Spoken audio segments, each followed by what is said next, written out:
이제 오늘은 예불문을 공부할 거예요. 예불문. 예불은 그냥 간단하게 부처님께 예를 올린다 그런 뜻이에요. 예자는 예배를 한다. 예를 올린다. 부처는 부처불자. 그래서 부처님께 예를 올린다. 그래서 절에서는 새벽 4시 혹은 3시, 새벽 3시나 4시에 예불을 올립니다. 그리고 또 낮에 10시에도 예를 올립니다.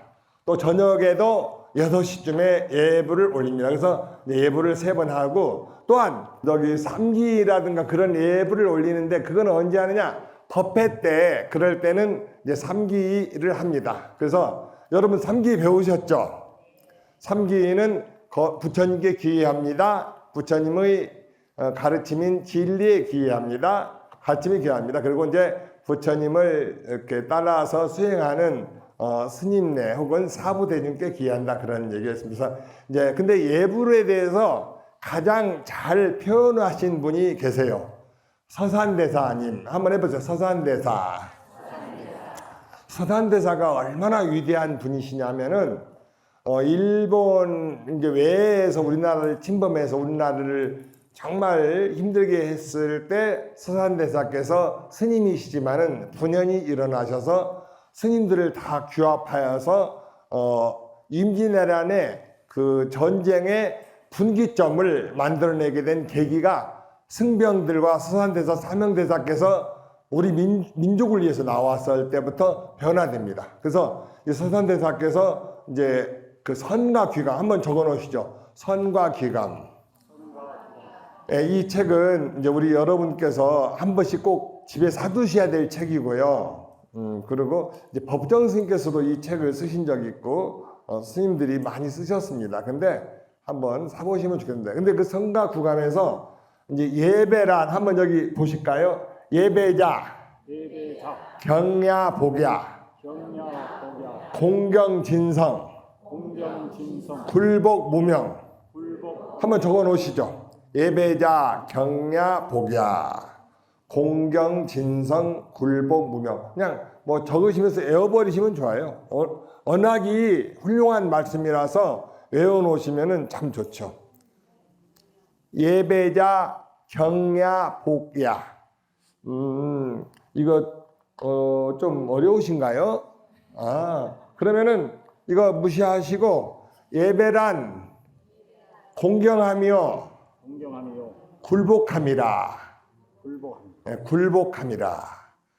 참된 성품을 공경하고, 참된 성품을 공경하고, 탐진치 무명을 굴복시키는 거다. 그런 뜻입니다. 참된 성품을 공경하는, 그러니까 우리에게 우리의 내면에 위대한 그 존재, 그 존재에 대해서는 공경을 하고, 나에게서 끊임없이 일어나는 욕심, 성내는 그런 마음들은 제가 굴복시키겠습니다 라고 하는. 그러니까는 부처님께 예배할 때 불교를 잘 모르시는 분들은 너희들은 왜 나무로 만들거나 한 그런 형상의 절을 하느냐라고 얘기를 하는데, 그거는 불교를 잘 몰랐을 때 그렇게 하는 거예요, 말을. 그럼 우리는 어떻게 하느냐? 우리는 우리의 사람은 형상의 법칙에 따르게 되어 있거든요. 형상의 법칙이라고 하는 것은 이 세상에서 태어난 사람들은 누구를 막론하고 음식을 먹어야 육신이 보존되고, 또 잠을 자야 되고, 또 눈으로 보이는 세상을 영향을 받게 되어 있어요. 그래서 우리는 아무리 도가 깊다해도 이 부처님의 거룩한 존상을 보고 나도 이렇게 위대한 부처님처럼 돼야 되겠다라고 하면서 절을 하는 거죠. 그래서 부처님처럼 닮아가려고. 그래서 이제 부처님 보면서 절을 하면은 더 신심이 나고, 그리고 이제 절을 하면서 부처님과 똑같은 제 안의 위대함을 발견해 내겠습니다. 그런 마음과, 또 숙일 때는 저에게 성내는 마음, 욕심내는 마음이 어느 한순간도 쉬지 않고 있는데, 제가 부처님께 예배할 때일수록 그거를 굴복시키겠습니다. 그런 마음으로 이제 예배를 하는 거에서, 예배라고 하는 것을 가장 잘 표현해 놓으신 서산대사의 예배란 공경하며 굴복함. 한번 또 해볼까요? 예배란 공경하며 굴복함이라. 무엇을 공경하는가? 참된 성품을 공경하며, 한번 해보세요. 참된 성품을 공경하며 어리석은 무명을 굴복시킵니다. 그래서요, 우리 경전에 보면 이런 얘기가 나와요. 상불경 그 수행자는 누구를 만나거나 먼저 인사를 해요. 왜 먼저 인사를 하는가 했더니 당신은 미래에 부처 되실 분이기 때문에 제가 예배 드립니다. 한번 해볼게요. 상불경보살. 상불경보살. 이분은 누구에게나 먼저 인사를 해요. 왜? 그분이 나중에 반드시 부처가 되실 분이기 때문에.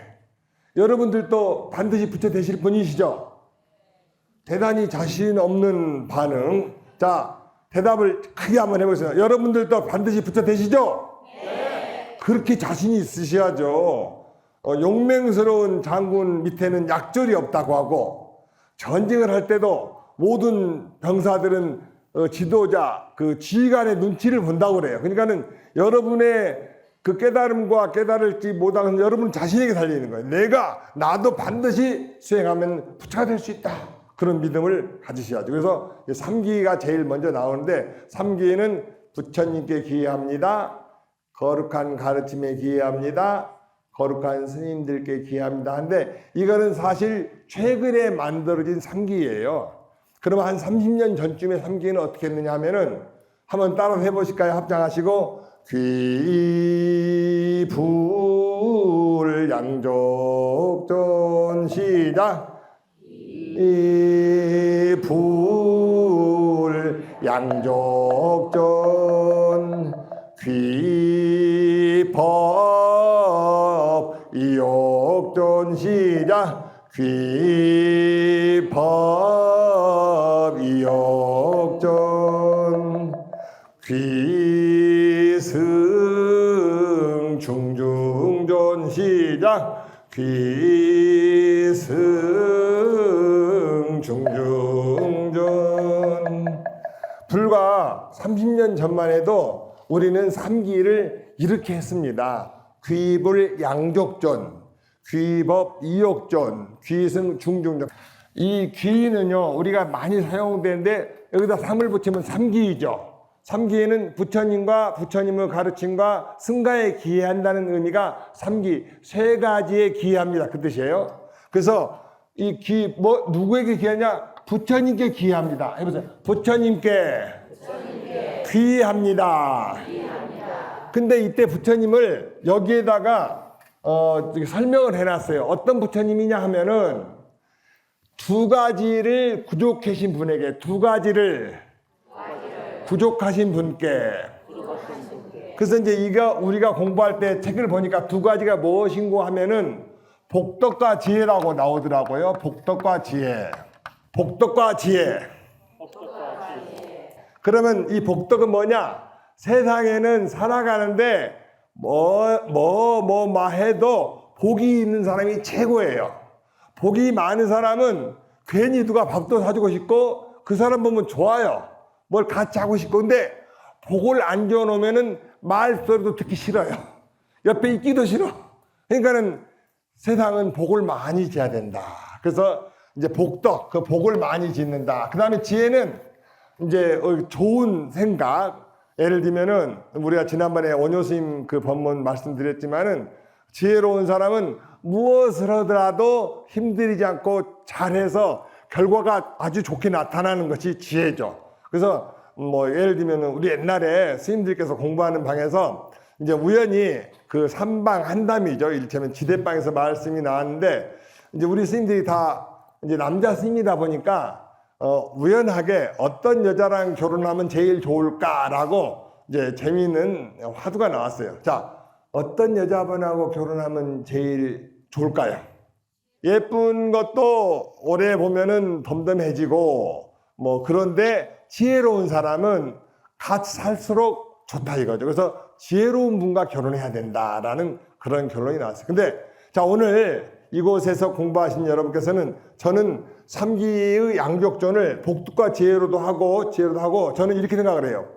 형상의 법칙에서도 원만하시고 형상의 법칙에서 원만하시고 정신의 법칙에서도 원만하신 분에게 귀합니다 라고 저는 하고 싶어요. 왜 그러냐면은 여러분, 돌을 닦는 것은 행복하려고 닦는 것이고, 행복하려면 나만 행복해야 되는 게 아니라 상대도 행복해야 되고, 그러려면은 돌을 닦거나 나날이 좋아지는 분은 형상의 법칙에 따라야 되는데, 예를 들면은 돌을 많이 닦았는데 뭐 저를 운영에 있어서 사회법을 많이 어기거나 대인관계가 원만하지 못한다면은 그 도 어디다 써먹겠어요? 자기 집도 간수 못하는 도가 돼버리죠.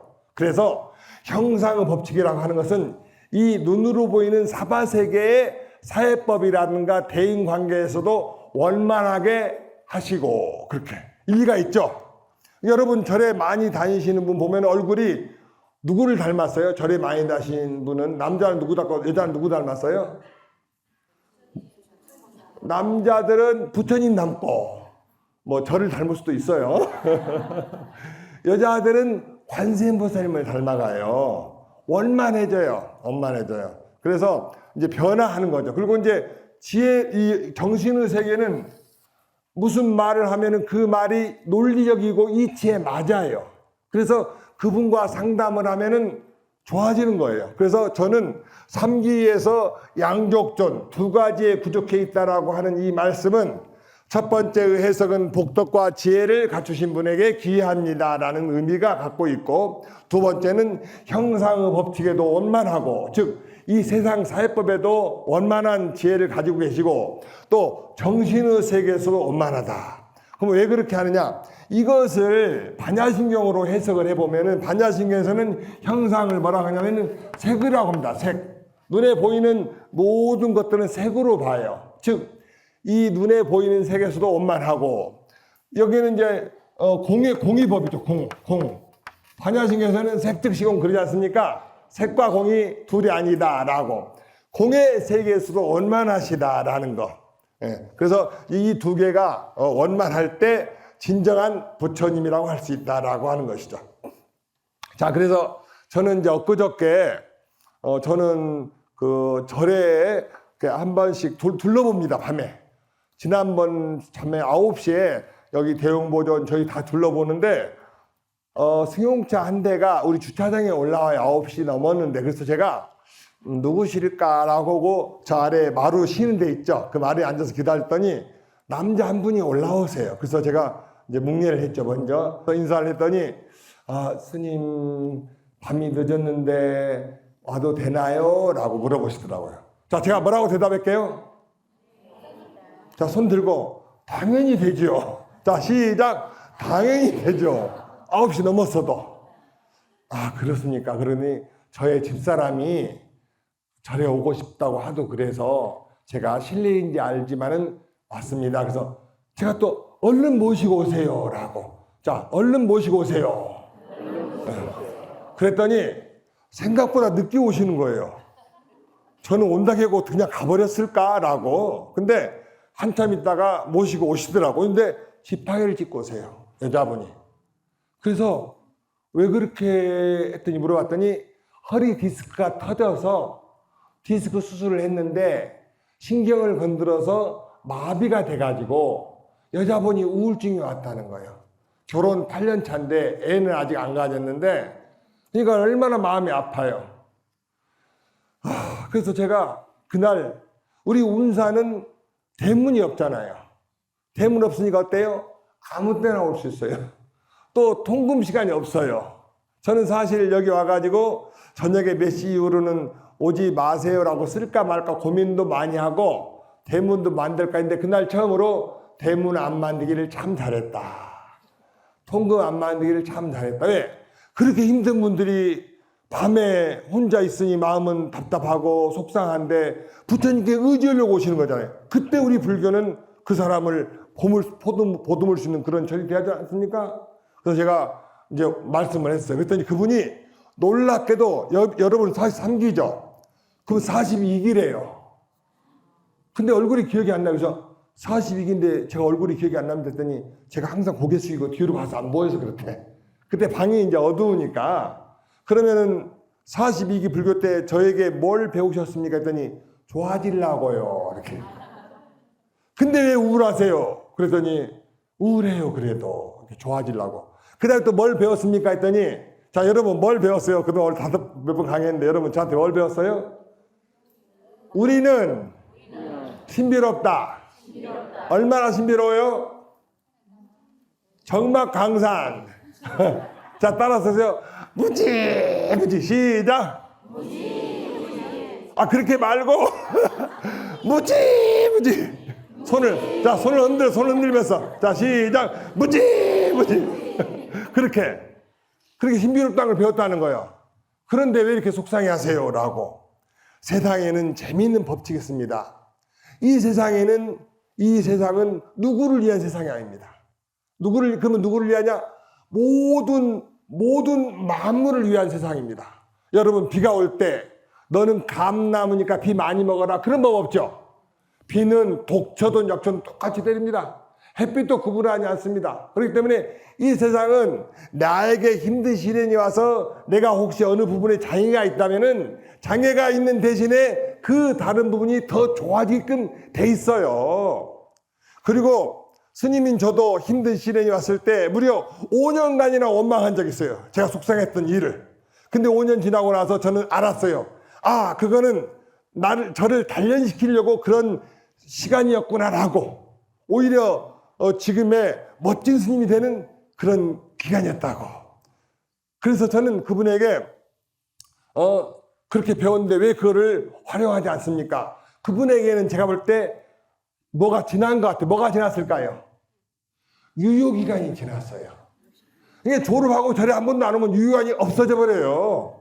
자, 졸업하고 나서 일주일에 한 번씩 절에 꼭 온다. 왜? 유효기간을 늘려야 되니까. 적어놓으세요. 유효기간을 관리하자. 예. 그래가지고 그분께 그렇게 말씀드리고 제가 또 여쭤봤습니다. 지금 우리가 밤 9시 반 넘어서 얘기하는 거예요. 그 마루에서. 또 저한테 뭘 배우셨습니까? 했더니 그 다음은 생각 안 나요. 이렇게. 왜 생각 안 나요? 유효기간이 지나서. 그러니까는 유효기간이 늘려나가야 되거든요. 그 늘려나가는 거는 수시로 책 보고 줄 쳐놓은 거 보고 노트 보면서 늘려나가야 돼요. 그거는 스님이 해줄 수 있는 것도 아니고 부처님이 해줄 수 있는 것도 아닙니다. 오로지 스스로가 합니다. 오로지. 그래서 제가 말씀드렸어요. 자, 저는 이 불교 시간을 통해 항상 말씀드립니다. 불교 제1법칙이 무엇인가? 자, 1법칙이 뭐예요? 시작! 불교 제1법칙은 모든 것은 변하고 있다. 즉, 그분은 이미 수술을 해버려서 지팡이를 짚고 대단히 불편한 그 분인데 제가 그분께 그랬어요.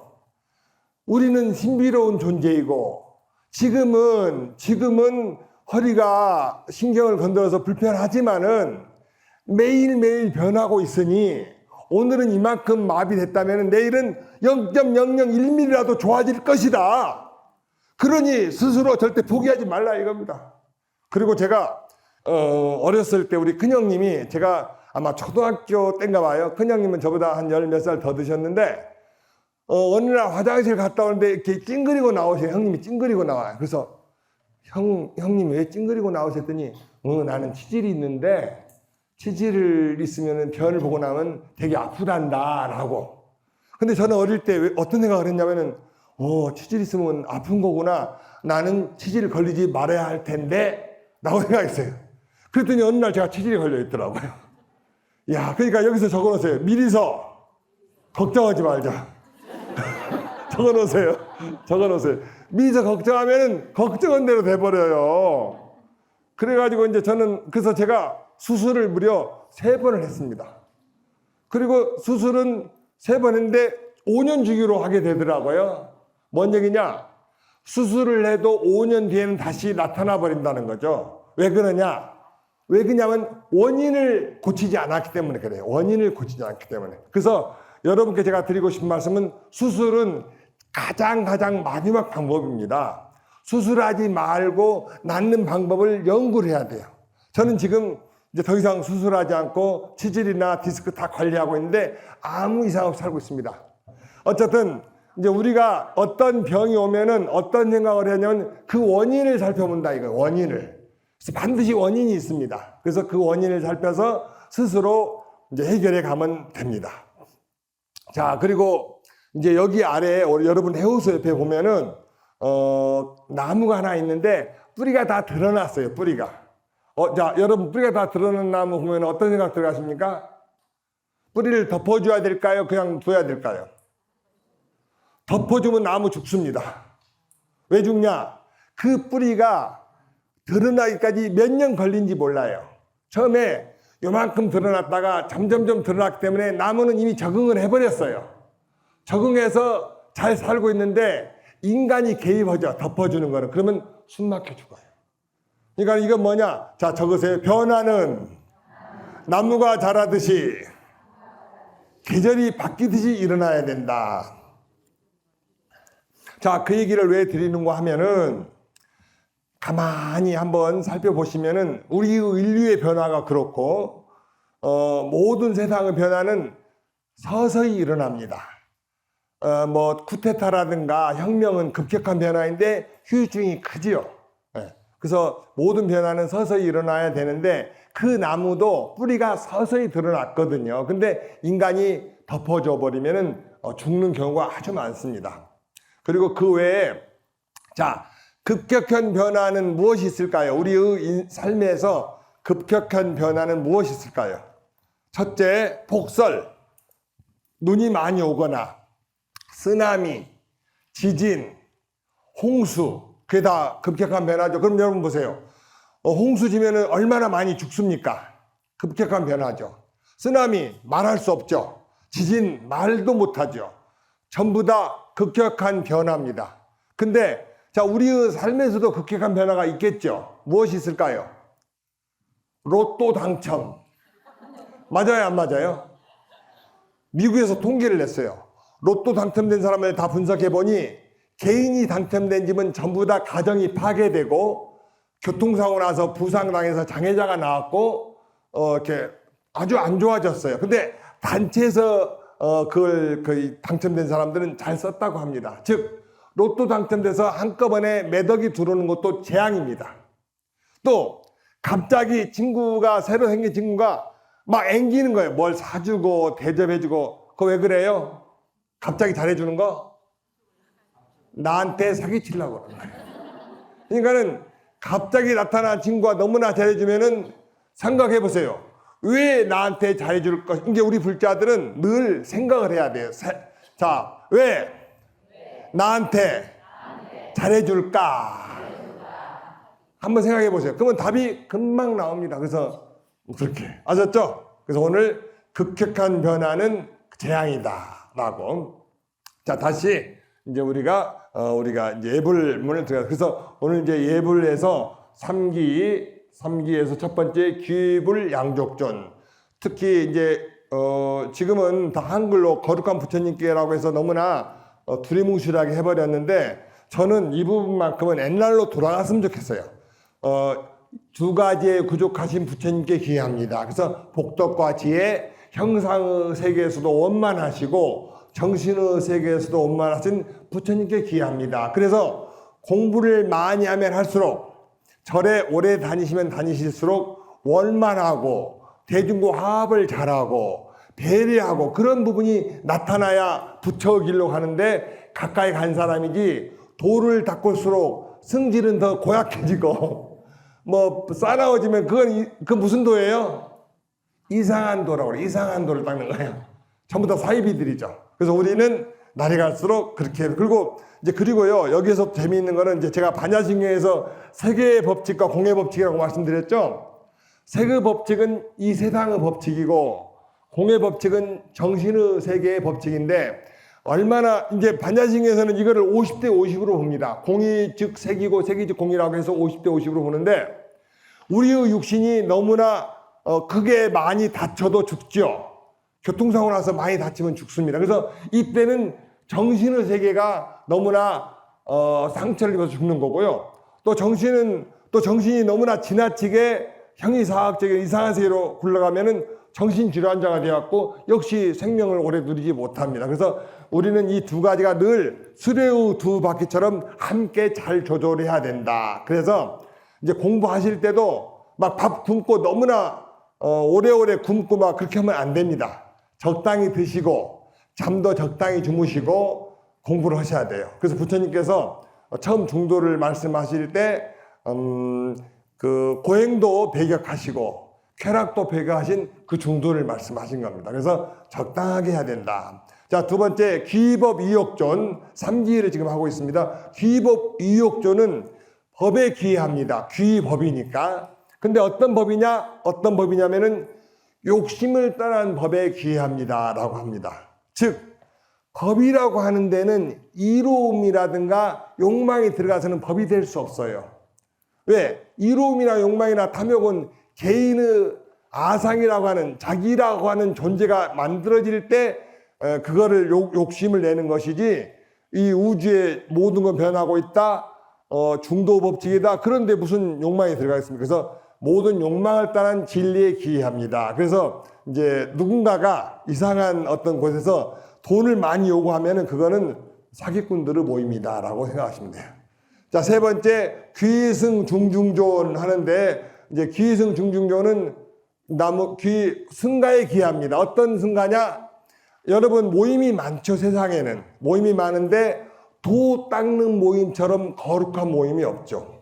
뭐 먹자 모임도 있고 미식회도 있고 등등 모임이 있는데 잘 먹으면은 몸이 병나지 않습니까? 너무나 먹으면은.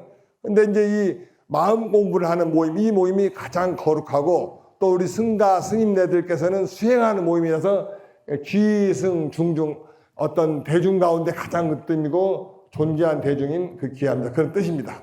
자, 그 다음에 우리 교재를 보시면은 아금 청정수 변이 감노 봉원 삼보전. 그래서 제가 아침에 청정한 물을 부처님께 올리오니 이 물이 감노수가 되어서 모든 삼보님께 감노수 공양을 올려옵니다라고, 이제 우리 절에서 혹시 주무시거나 예불을 하실 때 항상 생수를 올립니다. 생수를. 그때 생수 올릴 때 하는 기도예요. 아금 청정수 변이 감노다 봉원 삼보전 원수 애납수는 원컨대 저의 정성을 받아주세요. 원컨대 저의 정성을 받아주세요. 그런 뜻입니다.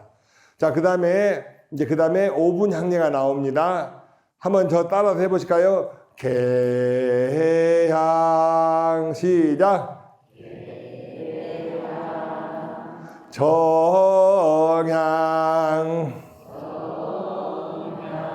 해양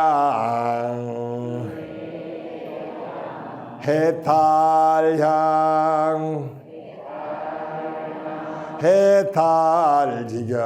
해탈지견향. 어디서 한번 해보셨어요? 예, 절에 가서 새벽에 예불 할 때 이걸 꼭 하시게 됩니다. 새벽이나 저녁에.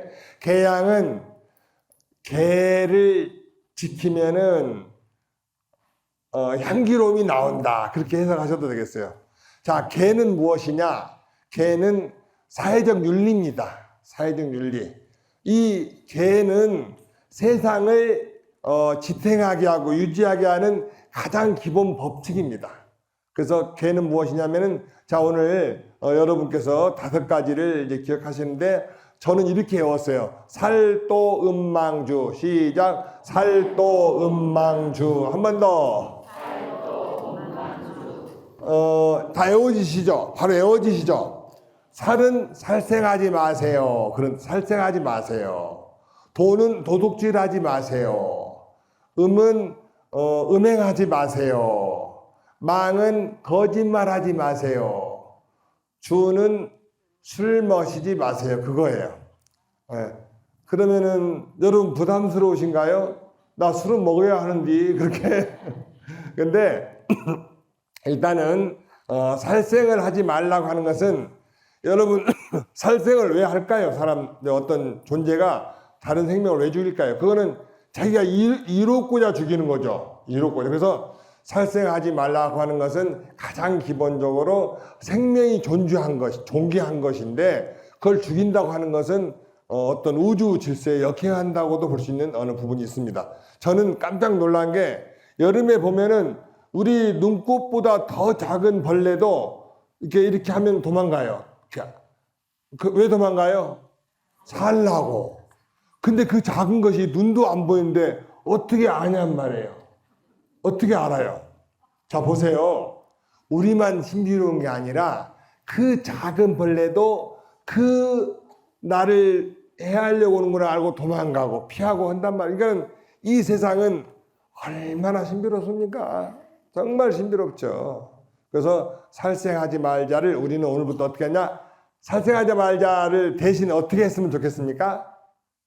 자, 시작. 방생을 하자. 아셨죠? 여기 축구는 어떤 축구가 잘하는지 아세요? 축구는 어떤 축구? 공격 축구가 잘하는 거예요. 왜? 방어만 하다 보면 어느새 들어가 버리는 수가 있거든요.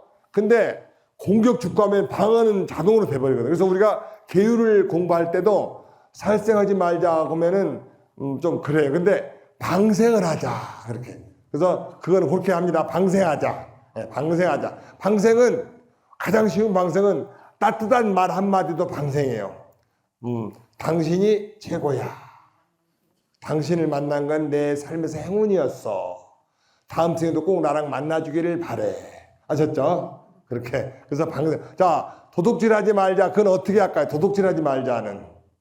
우리 불자들은 도둑질은 절대 안 하시더라고요. 저는 절에서 수십 년을 살아봤지만은 뭐 없어진 적을 본 적이 없고 뭐 신발도 안 바꿔 신고 다 그러시더라고요. 그래서 아닌 게비요. 근데 이제 도둑질하지 말자는 남의 것을 욕심낸다는 것 자체가 정말 그 도하고는 멀어진 일이죠. 근데 우리 불자들은 도둑질하지 말자 그거는 당연하고 보시를 하자. 예. 그러니까는 공격적인 계율을 지키는 거죠. 보시하는 거예요. 말 한마디라도 하고 짐도 들어주고 자리는 양보해주고 따뜻한 얼굴로 대하고 늘 뭔가를 내가 도와줄 게 없습니까? 인사는 어떻게 한다? 먼저 한다. 여자분들이 인사를 먼저 하면 남자분들은 나를 좋아하는 갭이다 하고 그런 경우도 있다 하는데 그런데 흔들리지 마시고 인사하시면 돼요. 그래서 이제 도둑질하지 말자는 어떻게 한다? 보시를 하자. 또 이제 음행하지 말자. 그거는 이제 우리 결혼하신 제가불자들은 내 짝지 말고 다른 짝지랑은 거리를 지키자.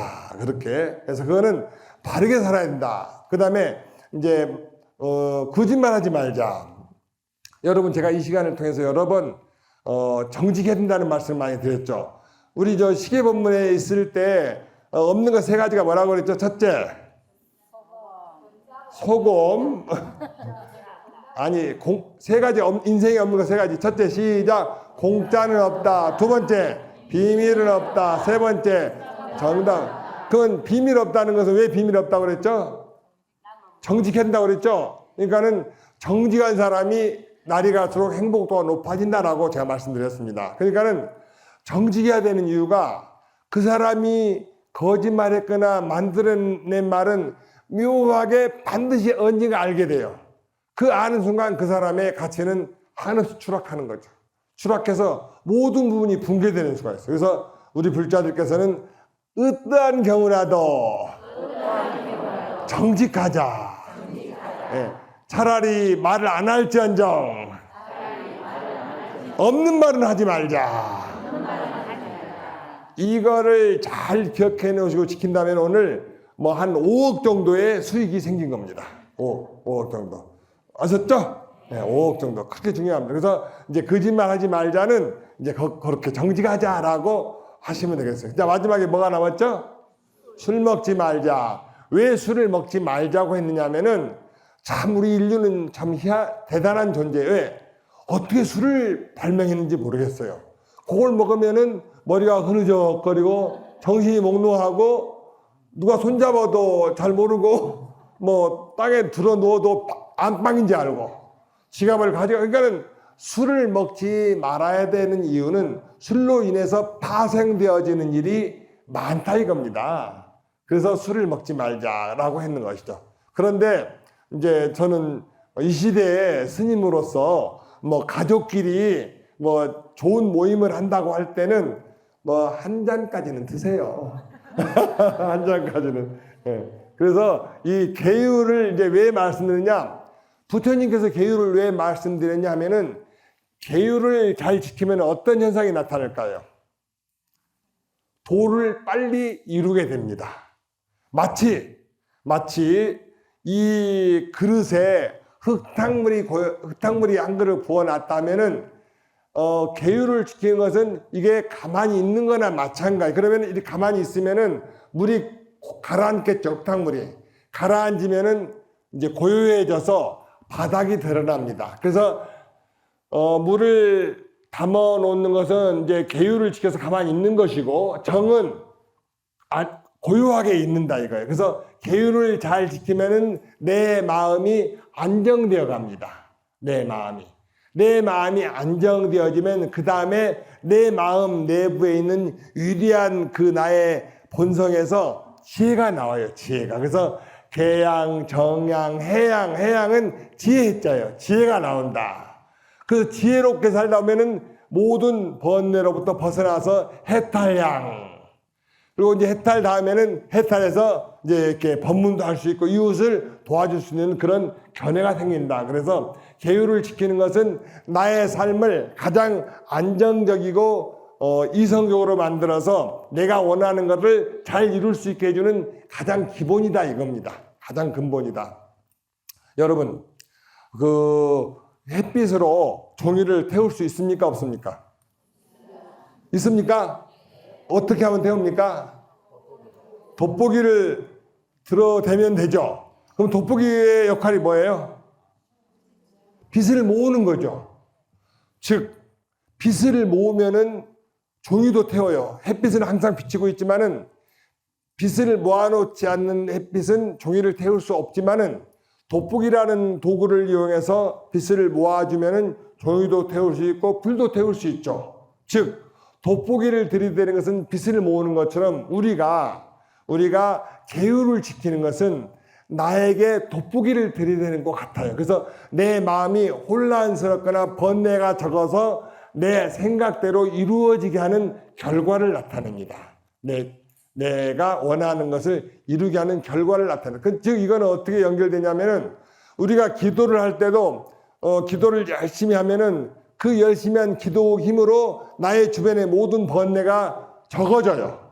적어지는 대신에 내 안에 위대한 존재가 나의 생각을 일체심조의 법칙으로 이루어지게 하는 역할을 하게 되는 것이죠. 그래서 행복하고자 하거나 뜻한 바를 빨리 이루시고자 하거나 원하는 것을 잘 성취하고자 하는 분들은 번뇌를 만들지 말아야 되겠습니다. 그래서 번뇌를 만들지 말려면은 이제 생명을 죽이는 그런데도 가능하면은 멀어져야 될 것이고, 거짓말은 절대 하지 않을 것이며, 또 사회에서 정하는 그 규칙은 지켜야 될 것이고, 술은 안 먹어야 되고.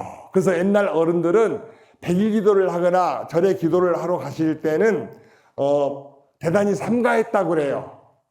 함부로 멀리 나들이도 안 하고 집에는 금줄을 쳐서 자빈이 들어오지 못하게 하고 하는 것은 내 마음에 계율을 지켜서 번뇌를 적게 하여서 내가 원하는 바, 이루고자 하는 바를 더 잘 성취하기 위함이었다라고 하는 것이죠. 그래서 오늘 그 계율 이 부분에 대해서는, 계율은 한마디로 뭐라고 정의할 수 있냐면은, 이제 만약 우리의 목표가 하늘이라고 한다면은 하늘로 올라가는 사다리다 이거예요. 사다리. 자, 하늘로 올라가는데 사다리가 없으면 올라갈 수 있어요? 없어요?